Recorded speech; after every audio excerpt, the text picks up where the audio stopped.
Бүгін медовый торт пісіреміз. Медовый тортымыздың қамырын жайып, әуре болмай пісіретін бұл медовый торт. Ең алдымен біз медті, қантты салып, ақырын отқа ертіп аламыз. Еріген қоспамызға бір ас қасық нан содымызды салып, жақсылап араластырамыз. Қоспамыз әппақ болып көпіреді, ол дұрыс. Қоспамызды басқа ыдысқа салып алып,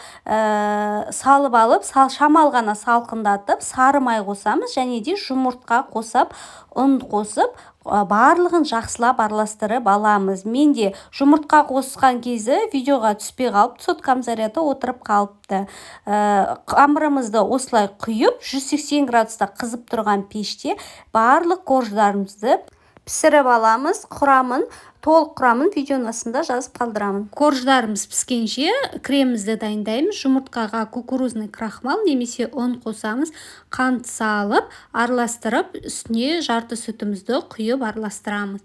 Жақсылап араластырып алғаннан кейін қалған сүтіміздің барлығын құйып, бір қалыпты болғанша араластырып алып, пешке қоямыз. Пешке қойғаннан кейін араластырып тұрамыз.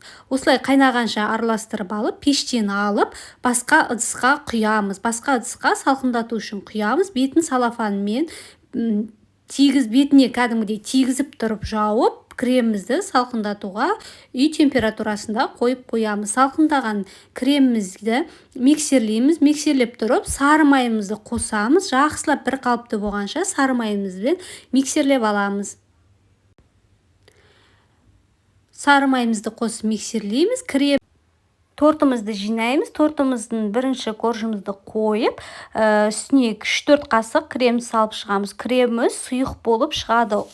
Тортымызды өзіміздің қалауымыз бойынша әсемдеп жинап шығамыз. Тортымыз өте жұмсақ, дәмді болып шығады. Видеоны аса лайк басып, жаңадан рецепт жібермешін тіркеліп, қоңырау белгісін басып кетіңіздер.